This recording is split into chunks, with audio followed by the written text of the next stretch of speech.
কিনা বলেন?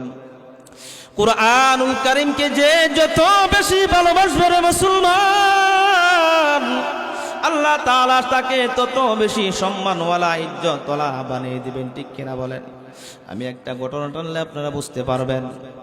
হযরত বিশর হাফি রাহমাতুল্লাহি আলাইহি অনেক বড় আল্লাহওয়ালা বুজুর্গ ব্যক্তি ছিলেন, কিন্তু তার প্রথম যুগে হযরত বিশর হাফি রাহমাতুল্লাহি আলাইহি ওনার প্রথম যুগটা তালাশ করলে দেখা যাচ্ছে কেমন ভালো মানুষ ছিলেন না।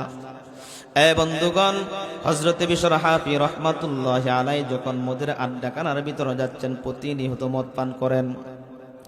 রাস্তা দিয়ে হেঁটে হেঁটে যখন মদের আড্ডাখানার দিকে রওনা হলেন, রাস্তার ভিতর একটি কাগজের ভিতর কুরআনুল কারীমের আয়াতের একটা টুকরা পড়ে আছে ময়লার ভিতর।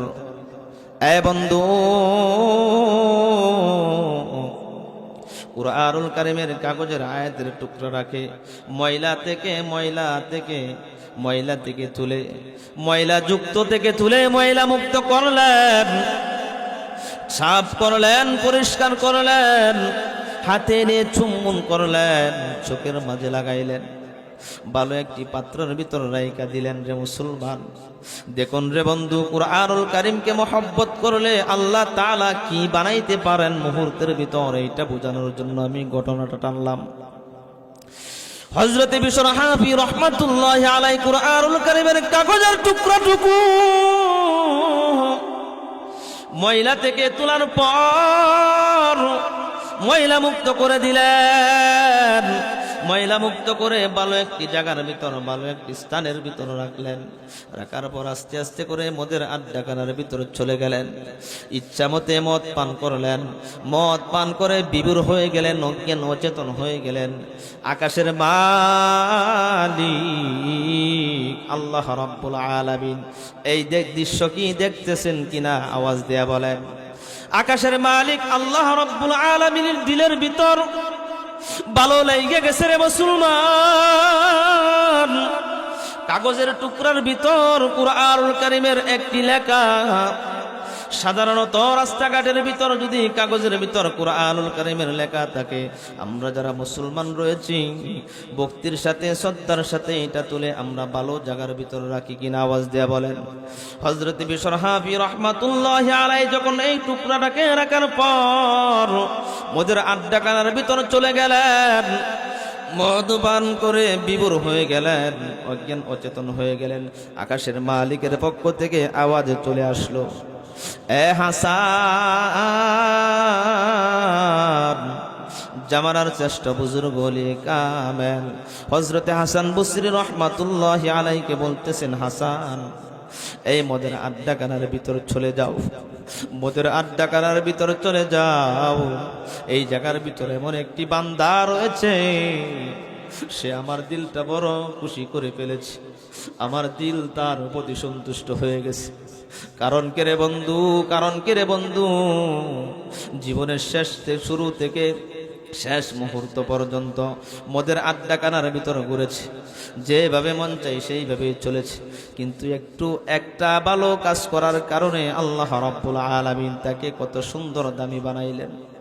হযরত হাসান বসরি রাহমাতুল্লাহি আলাইহি যখন মদের আড্ডাখানার ভিতর যান, আড্ডাখানার সামনে যখন যান, যাওয়ার পর এখান থেকে প্রশ্ন বলতেছে, যুবকরা বলতেছে, কি গো হুজুর, আপনি তো এই জায়গার ভিতর আসার কথা না। এই সাধারণ একটি উদাহরণ দিলে বুঝতে পারবেন। এই মাদ্রাসার সম্মানিত মুহতামিম সাহেব যদি নরসিংদী পতিতালয় পট্টির ভিতর চলে যায়, মসজিদের মুসল্লি বলেন, এই এলাকার কোন যুবক বলেন, বিদ্যা বলেন, যদি দেখে পতিতালয়ের কাছে গিয়ে দাঁড়িয়ে রয়েছে, আগামীকালকে কি তার চাকরি থাকবে না যাইবে? আওয়াজ দেয়া বলেন, এই কথা বলেন, চাকরি থাকবে না যাইবে, কিন্তু তার উদ্দেশ্য কিন্তু পতিতালয়ের ভিতরে ঢুকা না, তার উদ্দেশ্য হয়তো অন্য কিছু, ঠিক কিনা বলেন। হযরত হাসান বসরি রাহমাতুল্লাহি আলাইহি যখন এই জায়গার ভিতরে গেলেন, সঙ্গে সঙ্গে লোকেরা বলতেছেন, হুজুর এই জায়গার ভিতর আপনি কি কারণে আসলেন?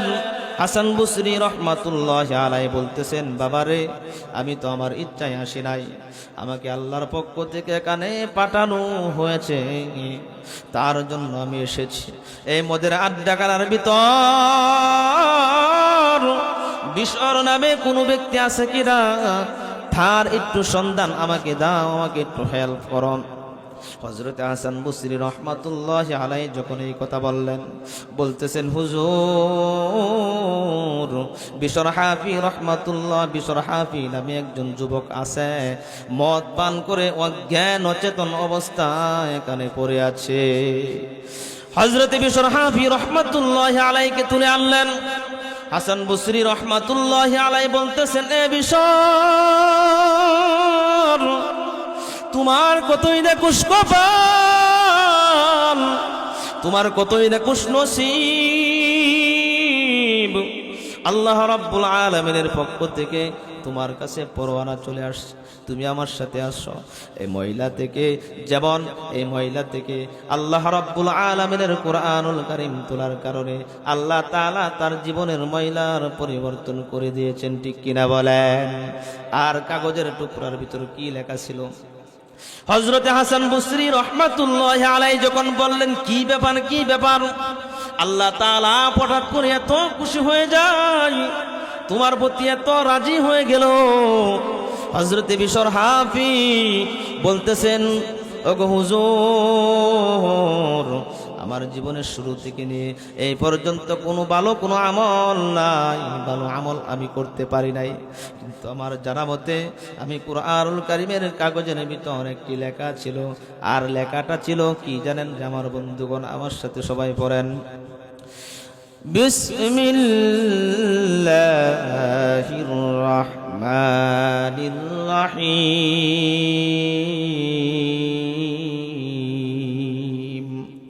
এই কাগজের টুকরার ভিতরে এই শব্দটুকু লেখা ছিল।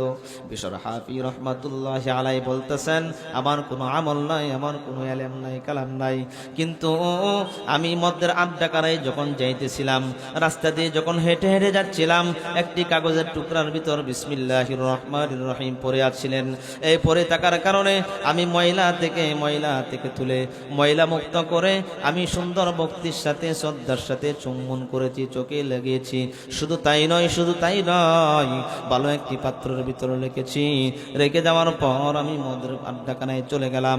হযরত হাসান বসরি রহমাতুল্লাহি আলাইহি বলতেছেন, তোমার প্রতি আল্লাহ রাব্বুল আলামিন রাজি হয়ে গেছে, খুশি হয়ে গেছে, এই জন্য আল্লাহ তাআলা তোমার তামাম জিন্দেগীর সমস্ত গুনাহগুলি মাফ করে জান্নাতের মেহমান বানিয়ে দিয়েছেন। সুবহানাল্লাহ। এইটা বলার উদ্দেশ্য হলো আমার বন্ধুগণ, এই মাদ্রাসাটা হলো কোরআনের মাদ্রাসা। এক সময় ইংরেজরা প্রত্যেক লাইব্রেরি থেকে কপি জোগাড় করে করে কপির ভিতর কোরআনুল কারীমের কপির ভিতর আগুন ধরায়া জ্বালায়া দিত, ঠিক কিনা বলেন? কিন্তু আল্লাহ তাআলা একটা ইংরেজের মাথার ভিতর বিবেক দিয়ে দিলেন, ইংরেজ হাজার হাজার কপি তুমি পড়তাছ, কিন্তু দিল্লি শাহে মসজিদের পাশে হেফজখানার ভিতর থেকে একটা ছাত্রকে তুমি দাঁড়া করায় দাও, সূরাতুল ফাতিহা থেকে শুরু করবে সূরা নাস পর্যন্ত পড়ে তারা শুনিয়ে দিবে। আজকে তারতিলুল কোরআন এই মাদ্রাসা এতিমখানার ভিতর থেকে যদি রে বন্ধু একটা ছাত্রকে কুরআনুল কারীমের একটা ছাত্রকে হাফেজকে দাঁড় করে দেওয়া হয়, তুমি সূরা ফাতিহা থেকে তিলাওয়াত করতে থাকো, ঘুম ব্যতীত, খাওয়া ব্যতীত, ওযু ইস্তেনজা ব্যতীত, আরাম আয়েশ ব্যতীত, সূরাতুল ফাতিহা থেকে নাস পর্যন্ত তিলাওয়াত করে সমস্ত কুরআনুল কারীম পড়ে শুনিয়ে দিবে, ঠিক কিনা বলেন? এই কুরআনুল কারীমকে যারা মহব্বত অতীতে করেছে, আল্লাহ তাআলা দুনিয়াতে থাকতে সম্মানওয়ালা ইজ্জতওয়ালা বানাইছে কিনা? আওয়াজ দেয়া বলেন। এখন সুযোগ আছে কিনা কুরআনুল কারীমকে যদি আমরা মহব্বত করি, ভালোবাসি, তাহলে আল্লাহ তাআলা আমাদেরকে জান্নাতের মেহমান বানাইতে পারেন কি পারেন না? আওয়াজ দেয়া বলেন লিল্লাহি তাকবীর।